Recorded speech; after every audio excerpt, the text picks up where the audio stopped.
Facebook ইনস্টাগ্রামে কোমর দলিয়ে দলিয়ে reels video বানিয়ে মামার সাথে প্রেমের সম্পর্ক করে অবশেষে পালিয়ে গেল ভাগ্নি। পৃথিবীতে কোনো সম্পর্কই আর বাদ নেই। এই পরকীয় প্রেম সমাজকে ধ্বংসের দিকে ধাবিত করছে। চাঞ্চল্যকর এই ঘটনাটি সংঘটিত হয়েছে কাছাড় জেলার বড়খলা সমষ্টির সেউতির চতুর্থ খণ্ডে। ঘটনার বিবরণে জানা যায়, মামার সাথে রিলস ভিডিও বানিয়ে প্রেমের সম্পর্ক গঠন করে সেউতি চতুর্থ খণ্ডের বাসিন্দা দিলারা বেগমের কন্যা শাহানারা বেগম ওরফে পারুল বেগম। আরও জানা যায়, এই পারুল বেগম এক বিবাহিতা। উল্লেখ্য, একই এলাকার বাসিন্দা জামাল উদ্দিনের একমাত্র ছেলে মোস্তাক আহমেদ এই কুকর্ম কাজে লিপ্ত হওয়ায় ওনার পিতা ও মাতা উভয়েই বললেন পুত্রকে আর পুত্র বলা যাবে না, তাই ত্যায্যপুত্র করার সিদ্ধান্ত নিয়েছেন। এমনকি প্রশাসনের মাধ্যমে আইনি ব্যবস্থা করা হোক।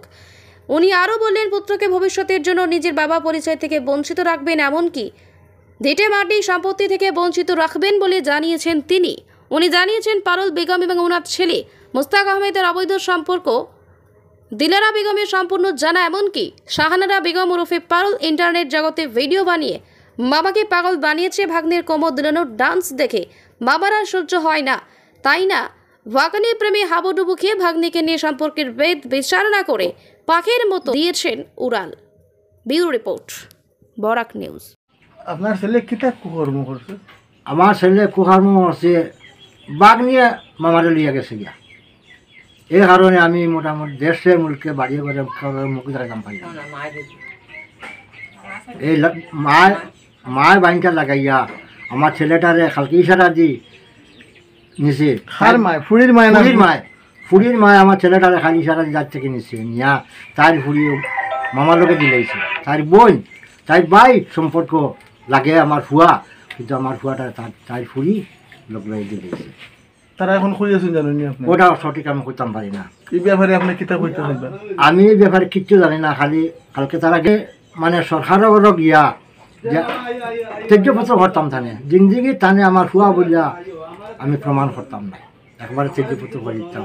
তার মরলেও মরক্কা, বাঁচলে বাঁচক্কা, তার জিন্দিগিটা আমার বাড়ি যাইয়া তাই প্রশাসনের কাছে দাবি জানাই যে আমার ফুয়াটারে আপনারা আইনের দ্বারস্থ করক্কা। আমি আর সহ্য করতাম পারতাম না।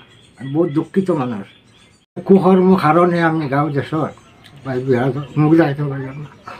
এখন আমার মনে বড় দুঃখ লাগছে যে আমার 3টা মেয়ে ঘর আছো, মা বাপরে তো দেখতে পারে না। এই কুকর্মের কারণে এখন আমি আইনের দ্বারস্থ, আমি আইন গিয়া আমি কালকে যাই না বসে যাই গিয়ে আমি আমার ভুয়া আমি ত্যায্যপুত্র করতাম। ও সরকারা হলা করে দিব। আমি যে আমার ফুয়া বলিয়া আমি কোনোদিন আমি এটা প্রমাণ দিতাম না। আমি ও হিসাবে আমি যাইমু, আইনে যেটা কয় আমি ওটা করি আমার ফুয়ার মানে একবার ত্যায্যপুত্র করে দিতাম। আমার মনে বড় দুঃখ।